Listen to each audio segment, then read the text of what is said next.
दोस्तों, यदि आप पहली बार मेरे YouTube चैनल में तो आप लोगों से निवेदन है इसको सब्सक्राइब कर लीजिएगा और बेल आइकन पर ऑल पर प्रेस करना नहीं भूलिएगा, जिससे जो भी मैं वीडियो डालूंगा YouTube पर वो आपको सबसे पहले उसका नोटिफिकेशन मिलता रहे।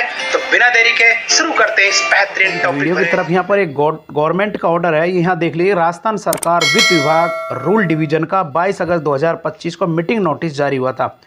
डियर फ्रेंड्स, इस नोटिस को इसलिए दिखा रहा हूँ, यहाँ पर एक महत्वपूर्ण बिंदु है, उसकी तरफ मैं आपका ध्यान आकर्षित करना चाह रहा हूँ। यहाँ पर स्पष्ट देख लें, साला सहायक L5, और दूसरी बिंदु की तरफ ध्यान आकर्षित कर रहा हूँ, पे लेवल L10। यहाँ पर भी वरिष्ठ साला सहायक ग्रेड फर्स्ट की बात कर रहा हूँ।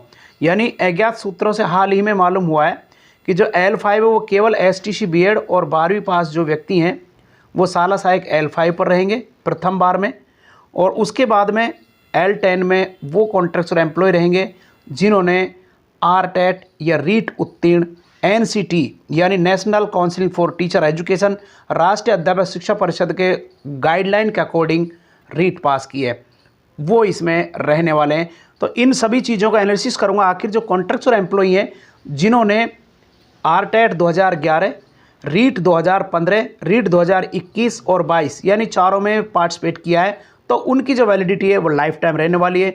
सारे नियमों का एनालिसिस एक्सक्यूज आपके सामने करके प्रस्तुत करूंगा। तो चलते हैं उस इम्पोर्टेंट वीडियो की तरफ, बने रहे इस वीडियो में। यदि आप पहली बार हैं तो जरूर चैनल को सब्सक्राइब करके, अंत वीडियो अच्छा लगे तो लाइक करके अपने दोस्तों तक शेयर करना बिल्कुल भी ये प्रपोजल भी मैं आपको पूर्व के वीडियो में दिखा चुका हूँ। यहाँ पर देख लें, साला सहायक L5 और 2400 यहाँ पर ग्रेड पे थी। उसके बाद में आपको ध्यान आकर्षित कर रहा हूँ नीचे की तरफ स्क्रॉल करके, यहाँ पर भी आपका ध्यान आकर्षित किया था डियर फ्रेंड्स। मैंने वरिष्ठ साला सहायक ग्रेड सेकंड 2800 ग्रेड पे और वरिष्ठ साला सहायक grade first L10 grade pay 3600। यहाँ पर इस ग्रेड पे की बात हो रही है। यहाँ पर STC बीएड और RTET और रीट पास होना अनिवार्य अमेंडमेंट जोड़ा जा रहा है। हाल ही में जो कॉन्ट्रैक्चुअल एम्प्लॉई हैं उनका जो शिष्टमंडल मिला है उसमें माननीय अधिकारियों के द्वारा, सेक्रेटरी सचिव मंत्रियों के द्वारा स्पष्ट कहा गया है 2 ही ग्रेड आपके सामने निकल कर आएंगी। उसके बाद प्रथम पदोन्नति, द्वितीय पदोन्नति के अकॉर्डिंग ये फॉर्मेट उसमें कार्य करेगा। डियर फ्रेंड्स, आपको स्पष्ट बता देता हूँ, ये जो फॉर्मेट है कार्य है अकॉर्डिंग इसी के होगा। प्रथम पदोन्नति 9 वर्ष के बाद होगी, द्वितीय पदोन्नति 18 वर्ष के बाद होगी, लास्ट 27 में यानी MACP के अकॉर्डिंग ये कार्य पद में रहेंगे। लेकिन ज्वाइनिंग के बाद यानी 2022 के बाद ये काउंटेबल रहेंगे। अभी तक अमेंडमेंट रूलों में नहीं हुआ है। स्पष्ट बता देता हूँ, हाल ही में यानी कल जो हाल ही में 2 तारीख को जो शिष्टमंडल मिला है कॉन्ट्रैक्चुअल एम्प्लॉयों का, उसमें स्पष्ट हो गया है, माननीय संसद कार्य मंत्री श्रीमान जोगाराम जी इनके थ्रू बातें हुई हैं, अज्ञात सूत्रों से स्पष्ट कहा है कि 2 ग्रेड पे इनके लिए लेकर आए। L5 जो STC बीएड है और रीट पास नहीं है, और L10 उनके लिए है जो केवल रीट पास हैं। रीट पास में 2 श्रेणियां तय की गई हैं, 2022 यानी जो लाइफ टाइम जिनकी वैलिडिटी है, और पूर्व के यानी 2015, उसके बाद 2021 और 2022, 2011 इनमें जिन्होंने भी पास कर लिए हैं वो भी इसमें शामिल होंगे। आज यही एनालिसिस करके आप लोगों के सामने YouTube channel Balvir Singh Chaudhary analysis करके उत्तर प्रदेश पैटर्न को लेकर आया है कि जो NCT की जो गाइडलाइन है, national council for teacher education guideline है, वो सभी स्टेट के लिए समान रूप से लागू होती है। और जितने भी कॉन्ट्रैक्चुअल एम्प्लॉई हैं सभी ने एक बार यदि RTET रीट पास कर लिया है तो उन सभी के जो भी प्रमाण पत्र हैं, वैधता प्रमाण पत्र हैं, वो सभी मान्य होंगे। उस रूल की तरफ लेकर चल रहा हूँ, बने यहाँ पर देख लें, national council for teacher education राष्ट्रीय अध्यापक शिक्षा परिषद का एक लेटर जारी किया गया था। डिस्पैच नंबर आप लोग यहाँ पर देख लें, डेटेड स्पष्ट आप यहाँ देख पा रहे होंगे, 9 जून 2021 को जारी किया गया था। ये लेटर डियर फ्रेंड्स आपको इसलिए दिखा रहा हूँ कि उत्तर प्रदेश में NCT की जो गाइडलाइन के उस अकॉर्डिंग जो भी 2021, 15 और 2011 वाले जो RTET रीट के जो प्रमाण पत्र थे उनकी वैलिडिटी भी लाइफ टाइम कर दी गई है, लेकिन राजस्थान में नहीं की गई। ये एक दोहरी राजनीति समस्त कॉन्ट्रैक्चुअल एम्प्लॉई और शिक्षकों के साथ में अपनाई गई है। वो आज खुलासा मैं आप लोगों को इस YouTube चैनल बलवीर सिंह चौधरी पर कर रहा हूँ। विद ऑर्डर आपके सामने एनालिसिस है। इसी ऑर्डर के आलोक में नीचे की तरफ आपको डियर फ्रेंड्स दिखा रहा हूँ। सब्जेक्ट भी आप लोग यहाँ पर इस पर देख पा रहे होंगे, ये इंग्लिश में है, इसका हिंदी ट्रांसलेट भी आपके सामने प्रस्तुत करूँगा। सबसे पहले आप लोग यहाँ पर गाइडलाइन के बिंदु नंबर 3 की तरफ आपका ध्यान आकर्षित करना चाह रहा हूँ। डियर फ्रेंड्स, यहाँ पर इस 2011 में जिन्होंने TET का एग्जाम दिया था उनकी 3 वर्ष वैलिडिटी थी। उसके बाद 2015 में जिन्होंने दिया उसकी 7 वर्ष थी, और 21 में दिया था उनका भी 7 वर्ष थी, और 22 में था उनका लाइफ टाइम थी। जबकि इन तीनों चारों कैटेगरियों को वर्तमान में वैलिडिटी लाइफ टाइम हो चुकी है। उसका लेटर आप लोगों के सामने ये मैं प्रस्तुत कर रहा हूँ। अब लेकर चल रहा हूँ इसी लेटर के आलोक में इसका हिंदी ट्रांसलेट की तरफ मैं आपका ध्यान आकर्षित कर रहा हूँ। हालांकि मैंने इन सभी के लेटरों का लिंक मैंने डिस्क्रिप्शन बॉक्स में दे दिया है, वहाँ से भी आप लोग डाउनलोड कर पाएंगे। यहाँ पर स्पष्ट देख लें वही वैलिडिटी लाइफ टाइम रहने वाली है। अब 3 नंबर के पॉइंट की यदि मैं आपके सामने बात करूँ तो डियर फ्रेंड्स, यहाँ पर देख लें, इसमें भी स्पष्ट लिखा है 3 नंबर के बिंदु में। अब मैं आपको इस लेटर पर ध्यान आकर्षित कर रहा हूँ। यहाँ पर डिस्पैच नंबर देख लें और प्रेषक देख लें किन के लिए जारी किया गया है, और इसका सब्जेक्ट भी आप लोग डियर फ्रेंड्स यहाँ पर देख पा रहे होंगे। डेटेड देख लें कब का है। ये सारी देखने के बाद में स्क्रॉल करके नीचे की तरफ आपका ध्यान आकर्षित कर रहा हूँ डियर फ्रेंड्स।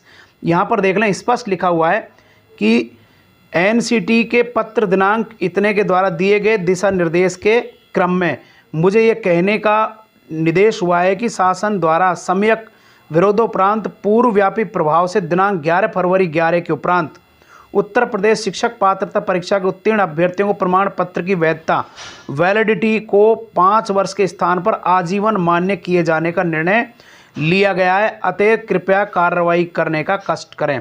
यहाँ पर स्पष्ट देख लें इसी गाइडलाइन के अकॉर्डिंग राष्ट्रीय अध्यापक शिक्षा परिषद नई दिल्ली के इतने लेटर जो मैंने आपको हाल ही में दिखाया था, 9 जून 2021 का लेटर हाल ही में दिखाया, इससे पहले वाले ऑर्डर में। उसके बाद में दिए गए निर्देश उत्तर प्रदेश पात्रता परीक्षा प्रमाण पत्र की वैधता आजीवन मान्य किए जाने के संबंध में और ये अनुरोध यहाँ पर स्पष्ट 2 नंबर के बिंदु में कर लिया गया। डियर फ्रेंड्स, ये ऑर्डर की कॉपी आप लोग देख पा रहे होंगे। आरपी सिंह विशेष सचिव के द्वारा इसको जारी किया गया है, और किन किन के लिए इस लेटर को प्रतिलिपि सूचनार्थ किया गया जो भी यहाँ पर इस लेटर को देख पा रहे होंगे। सभी लेटर की कॉपी मैंने डिस्क्रिप्शन बॉक्स में दे दी है।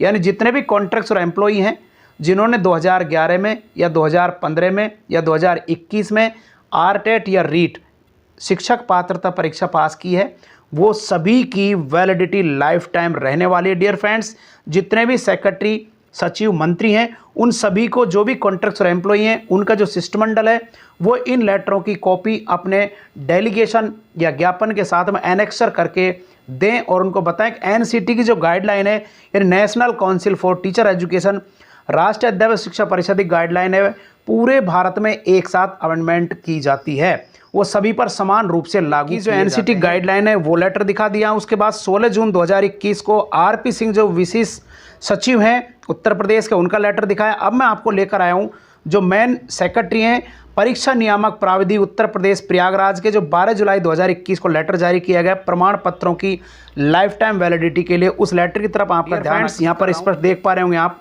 यहाँ पर सेवा में डालने के बाद यहाँ पर सब्जेक्ट भी आप देख लें, डिस्पैच नंबर, और 12 जुलाई 2021 को लेटर जारी किया गया। यहाँ पर भी स्पष्ट आपका ध्यान आकर्षित करना चाह रहा हूँ डियर फ्रेंड्स। यहाँ देख लें उपयुक्त विषय में शासन आदेश के अंतर्गत वही 16 जून 2021 लेटर है, जिसका लेटर मैंने हवाला आप लोगों के सामने इसी वीडियो में किया है।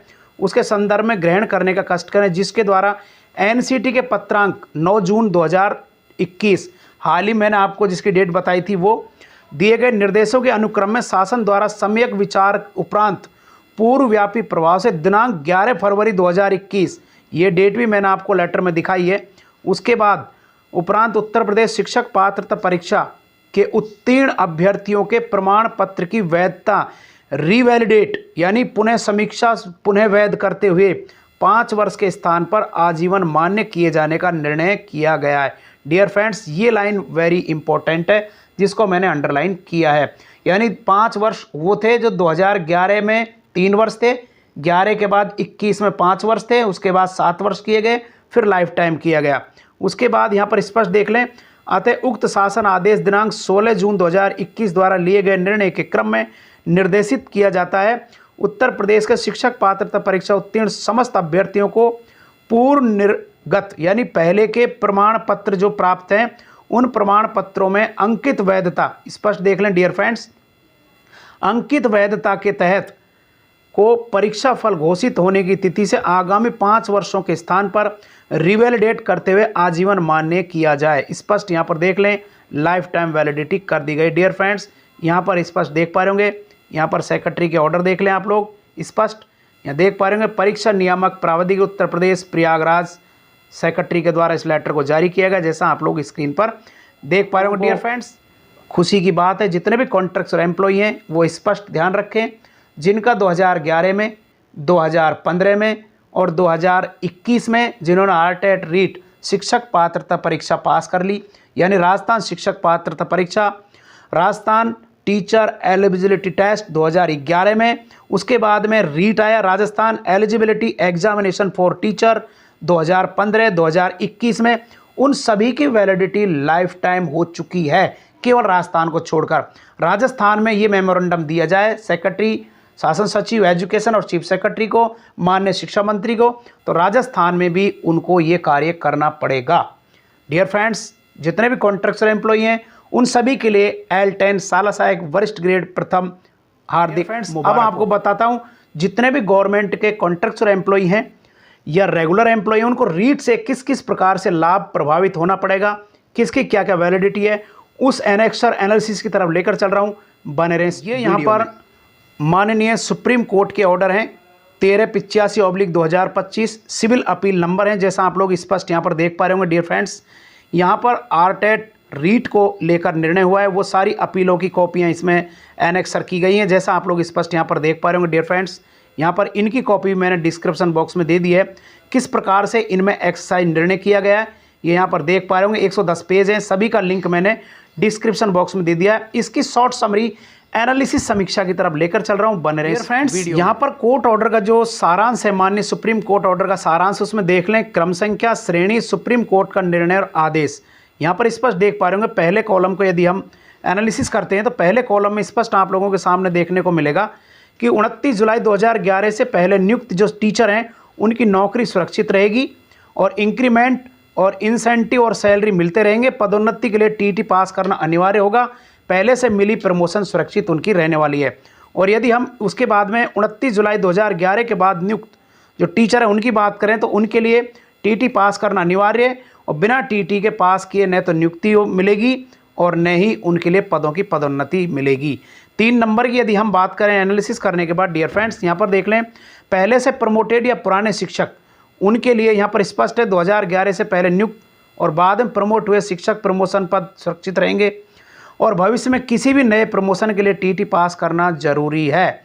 ये यहाँ पर लिखने के बाद निष्कर्ष आप लोग स्पष्ट देख पा रहे होंगे। निष्कर्ष में डियर फ्रेंड्स, यहाँ निष्कर्ष देख लें। निष्कर्ष में 2011 से पहले नियुक्त शिक्षक नौकरी और मौजूदा प्रमोशन सुरक्षित और लेकिन नई प्रमोशन के लिए टीटी जरूरी है। 2011 के बाद नियुक्त शिक्षक नियुक्ति और प्रमोशन दोनों के लिए टीटी अनिवार्य है। इसका एनालिसिस करने के बाद अब महत्वपूर्ण ऑर्डर की तरफ नियम एनालिसिस की तरफ लेकर चल रहा हूं। माननीय सुप्रीम कोर्ट ने आखिर समीक्षा और गाइडलाइन कैसे दी, शॉर्ट समरी पूरे ऑर्डर की। बने रहे वीडियो यहाँ पर लेकर आया हूं माननीय सुप्रीम कोर्ट एनसीटी के हल्फनामे अनुसार समीक्षा, यानी national council for teacher education के द्वारा जो समीक्षाएं की गई हैं वो कानून और नियम सबसे पहले आपके तरफ ध्यान आकर्षित करना चाह रहा हूँ। कानून में एनसीटी एक्ट 1993 में एनसीटी को शिक्षकों की योग्यता तय करने का राइट्स दे दिया गया। उसके बाद 2001 में रेगुलेशंस न्यूनतम योग्यता निर्धारित कर दी गई और आरटी एक्ट 2009 में धारा 23 के तहत एनसीटी को एकेडमिक ऑथोरिटी घोषित कर दिया गया। उसके बाद 4 नंबर के उनके लिए टेट अनिवार्य कर दिया गया। उसके बाद 2014 में रेगुलेशंस जो नियम जारी किए गए भर्ती पदोन्नति दोनों के लिए टीटी अनिवार्य कर दिया गया। 2017 में अमेंडमेंट किया गया, सभी अपात्र जो अनट्रेंड टीचर हैं वो 31 मार्च 2019 तक प्रशिक्षण लेना अनिवार्य कर दिया गया। इसके बाद अलग अलग समयावधि में नियुक्त शिक्षकों की स्थिति क्या रहने वाली है उसकी तरफ ध्यान आकर्षित कर रहा हूं। यहाँ पर स्पष्ट देख लें पहले नंबर की तरफ डियर फ्रेंड्स, यहाँ पर 3 सितंबर 2001 से पहले नियुक्त शिक्षक न्यूनतम योग्यता से मुक्त रहने वाले हैं। उसके बाद में यहाँ पर स्पष्ट देख लें 3 सितंबर 2001 से 23 अगस्त 2010 तक नियुक्त शिक्षक 2001 की रेगुलेशन के अनुसार योग्य माने जाएंगे, टीटी की आवश्यकता उनको नहीं है। और 23 अगस्त 2010 से 29 जुलाई 2011 तक नियुक्त शिक्षक इनके लिए टेट पास करना अनिवार्य आरटी एक्ट लागू होने के बाद से। और 29 जुलाई 2011 के बाद नियुक्त शिक्षक संशोधन नियमों के तहत टीटी अनिवार्य। यहाँ पर एनसीटी वर्तमान स्टैंडर्ड की यदि हम बात करें उनका स्टैंडर्ड आखिर क्या है तो यहाँ पर स्पष्ट देख लें, पुराने शिक्षक 2001 से पहले वाले पर कोई असर इसका नहीं पड़ने वाला है। 2001 और 2010 के बीच नियुक्त शिक्षक 2001 के नियमों के हिसाब से मान्य रहेंगे। 2010 के बाद से नियुक्त शिक्षक बिना टीटी के न तो भर्ती हो सकते हैं और ना ही प्रमोशन पा सकते हैं। और इन सर्विस अनट्रेंड टीचर्स हैं तो 31 मार्च 2019 तक न्यूनतम योग्यता हासिल करनी थी, अन्यथा सेवा में नहीं रह सकते। सबसे महत्वपूर्ण जो तथ्य रहने वाले हैं उसकी तरफ आपको लेकर आया हूँ, यहाँ पर स्पष्ट देख लें। इसमें टीईटी टीचर एलिजिबिलिटी टेस्ट 23 अगस्त 2010 के बाद अनिवार्य कर दिया गया, जैसा आप लोग स्पष्ट यहाँ पर देख पा रहे होंगे। ये मैं नहीं कह रहा, माननीय सुप्रीम कोर्ट की गाइडलाइन के जो एनालिसिस बिंदु हैं, मिनट्स हैं, उनको पॉइंट आउट करने के बाद हिंदी में आपके सामने इस यूट्यूब चैनल बलवीर सिंह चौधरी पर एनालिसिस करके आपकी रीजनल लैंग्वेज में प्रस्तुत किया जा रहा है। प्रमोशन पदोन्नति के लिए भी टीचर एलिजिबिलिटी टेस्ट अनिवार्य कर दिया गया, 2014 से लागू रहेगा। और रिलैक्सेशन छूट अब किसी को नहीं मिलने वाली, खासकर कक्षा 1 से और 8 तक पढ़ाने वाले टीचर्स जो टीचिंग कार्य करते हैं उनके लिए रीट यानी जो राजस्थान अनिवार्य कर दिया गया है। शिक्षक पात्रता परीक्षा अनिवार्य कर दी गई है। और जिन्होंने 2011 में, 15 में, 17 में, 21 में, पुनः बार कह रहा हूँ, जिन्होंने पास कर लिया उन सभी की वैलिडिटी लाइफ टाइम होने वाली है यूपी पैटर्न के आधार पर, क्योंकि एनसीटी गाइडलाइन सभी की एक समान होती है। बशर्ते जो भी संगठन है, किसी भी संगठन है, वो इस एनालिसिस को ध्यान में रखते हुए अनेक्षरों को संलग्न करते हुए प्रस्तुत करें। आज के लिए बस इतना ही। आज का वीडियो आपको अच्छा लगा हो तो जरूर लाइक करके अपने दोस्त तक शेयर करना बिल्कुल नहीं भूलेगा। चैनल को अभी तक सब्सक्राइब नहीं किया हो तो ऐसे एनालिसिस वीडियो देखने के लिए, गवर्नमेंट ऑर्डर देखने के लिए चैनल को जरूर सब्सक्राइब करके रखेगा। फिर मिलते हैं एक नए वीडियो के साथ, तब तक अपने स्वास्थ्य का ख्याल रखेगा। Thanks dear friends.